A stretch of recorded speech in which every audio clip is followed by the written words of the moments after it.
Good morning, Year 6. It's Friday the 12th of June, and today, in our final session on Jabberwocky, we're going to compare and contrast our understanding of a poem. Okay, so let's start with a question. Do you know any other texts which Lewis Carroll, the poet who composed Jabberwocky, wrote? You may have read some of these. He wrote Alice in Wonderland, Through the Looking Glass, and many different poems. He liked to include weird and wonderful creatures in all of these creations. These are some of the creatures which appeared in his writing. There's a strange variety. Pause the slides if you want a closer look. The poem Jabberwocky actually appears in Through the Looking Glass. Now, I want you to think back to our lesson on Monday when we looked at the first and the last verse of Jabberwocky, and we thought about the meaning of the verse. Can you remember what you thought this verse meant? Share your thoughts with someone near you, or just have a think by yourself. You might remember that I shared my translation of the first and the last verse. This is what I thought it meant. Have a read and see what the similarities and differences with your translation were. In one of the chapters of Through the Looking Glass, Humpty Dumpty explains the meanings of the first verse of Jabberwocky. So we are going to read it and compare what he said about the verse to our ideas. We're going to see if we change our minds by the end of the lesson. These objects appear in the text we're reading today. Pause the slides and see if you know what they are. This creature is a badger. They tend to be found in the woods and live in burrows under the ground. They're also normally nocturnal animals.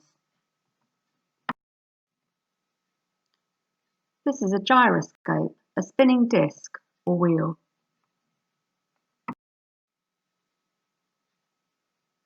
This is a sundial, an old-fashioned way of telling the time. It uses sunlight and shadows for people to work out what time it is. A corkscrew is used for removing corks from wine bottles. They are twisted into the cork and then pulled out, bringing the cork with them. A gimlet is an old-fashioned hand tool for drilling small holes, mainly in wood, without splitting it. Focus listening. On the next slide, you will find a copy of the text to follow, or you can read it yourself. There is a copy on the website too. You are going to listen for an explanation which surprises you about verses 1 and 7 of Jabberwocky. You can pause the slides now if you want to read this yourself, rather than listen to me. You seem very clever at explaining words, sir, said Alice. Would you kindly tell me the meaning of the poem Jabberwocky? Let's hear it, said Humpty Dumpty. I can explain all the poems that were ever invented and a good many that haven't been invented just yet. This sounded very hopeful, so Alice repeated the first verse. 'Twas Brillig and the slithy toves did gyre and gimble in the wave, or mimsy were the borogoves, and the mom raths outgrabe. That's enough to begin with, Humpty Dumpty interrupted. There are plenty of hard words there. Brillig means 4 o'clock in the afternoon, the time when you begin broiling things for dinner. Oh, that'll do very well, said Alice. And slithy? Well, slithy means lithe and slimy. Lithe is the same word as active. You see, it's like a portmanteau. There are 2 meanings packed up into one word. Oh, I see it now, Alice remarked thoughtfully. And what are toves? Well, toves are something like badgers, they're something like lizards, and they're something like corkscrews. They must be very curious creatures. They are that, said Humpty Dumpty. Also, they make their nests under sundials. Also, they live on cheese. And what's to gyre and gimble? To gyre is to go round and round, like a gyroscope, and to gimble is to make holes like a gimlet. Oh, and the wave is the grass plot around a sundial, I suppose, said Alice, surprised at her own ingenuity. Of course it is. It's called a wabe, you know, because it goes a long way before it and a long way behind it. And a long way beyond it on each side, Alice added. Exactly so. Well then, mimsy is flimsy and miserable. There's another portmanteau for you. And a borogove is a thin, shabby-looking bird with its feathers sticking out all round, something like a live mop. And then momraths, said Alice, if I'm not giving you too much trouble. Well, a rath is a sort of green pig, but mome, I'm not certain about it. I think it's sort for from home, meaning that they'd lost their way, you know. And what does outgrabe mean? Well, outgribbing is something between bellowing and whistling with a kind of sneeze in the middle.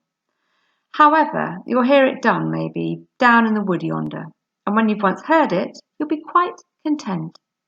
Who's been repeating all that hard stuff to you? I read it in a book, said Alice. So, which explanation surprised you and why? Were any of the portmanteau words the same as you thought? When I read it, I was very surprised by the description of the toves. They sound like a very odd mixture of a lizard and a badger that eats cheese. Not at all what I was expecting when I read the first verse of Jabberwocky. How might you translate this line now? Have a go using the text. "'Twas brillig and the slithy toves." Take one line at a time and look at the text and highlight parts which will help you translate it.